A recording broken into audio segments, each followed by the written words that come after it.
শুভ সকাল বন্ধুরা, সবাই কেমন আছেন বা আছো? রান্নাবান্না সবার হয়ে গেছে, কারুর হচ্ছে, এরকম ব্যাপার। আমি আজকে নিয়ে আসলাম আমার রান্না, গোপুর নাম্বার রান্নাঘরে। আমার রান্নাটা আপনারা দেখুন।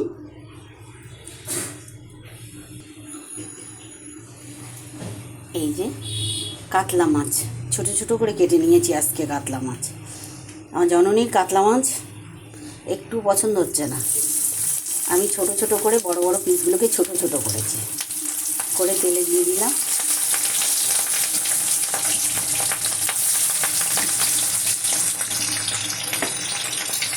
দুটো কিন্তু বড় বড় আছে, কেন এই দুটো আর আমি কাটতে পারিনি, বলতে হয়নি।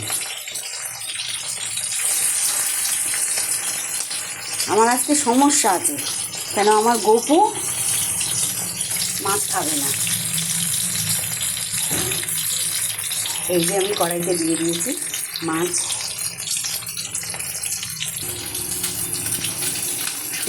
হচ্ছে মাছ ভাজা, দেখুন একটা মাছ ভেজে, কিছুটা মাছ ভেজে তুলেছি।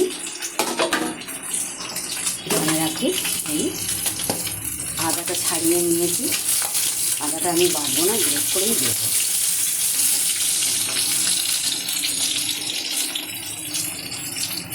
মাঝে মাঝে লাইটটা একটু কম আপ ডাউন করতে বলে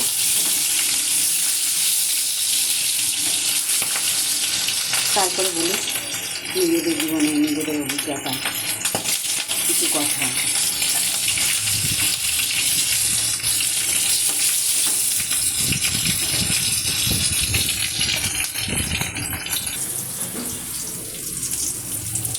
দেখুন আমি কড়াইতে পটল দিয়েছি, হালকা লম্বা লম্বা করে পটলগুলো কেটে নিয়েছি।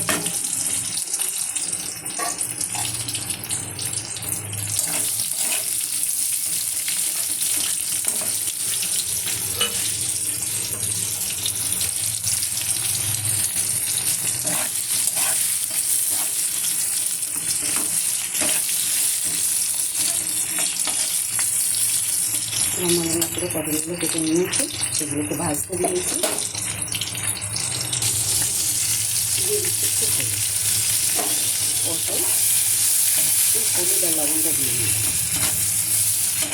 সুন্দর করে ভাজাটা হবে।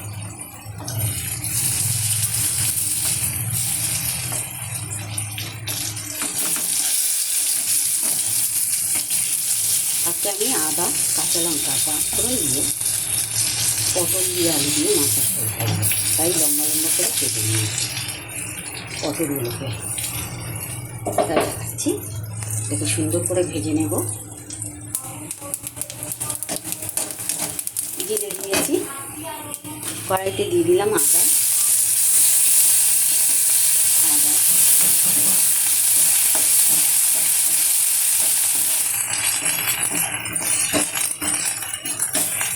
আদাটা একটা সুন্দর গন্ধ বেরোয়।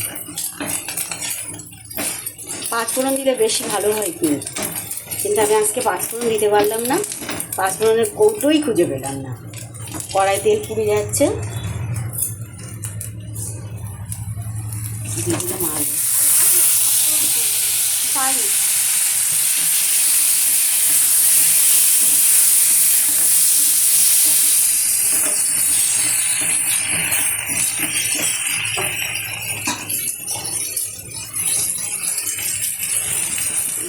একটু হলে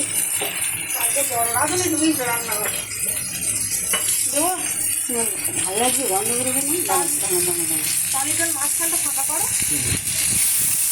পাঁচফোড়ন পাওয়া যায়নি এখন, অল্প দাও, অল্প মাছ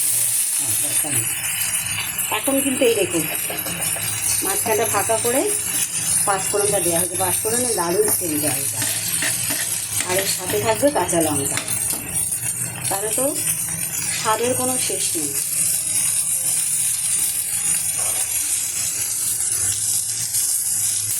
দিয়ে দিলাম কাঁচা লঙ্কা। এখনও কিন্তু পাঁচফোড়নটা ঠিকভাবে হয়নি, একটু হোক, সেন্ট বেরিয়েছে। সেন্টটা সত্যিই সুন্দর লাগে। এই যে পাঁচফোড়ন, কাঁচা লঙ্কা, আদা একসাথে পটল আলু দিয়ে কষলে যা দারুণ একটা সেন্ট বেরোয়, সেটাকে বলে বোঝানো যায় না ঠিক।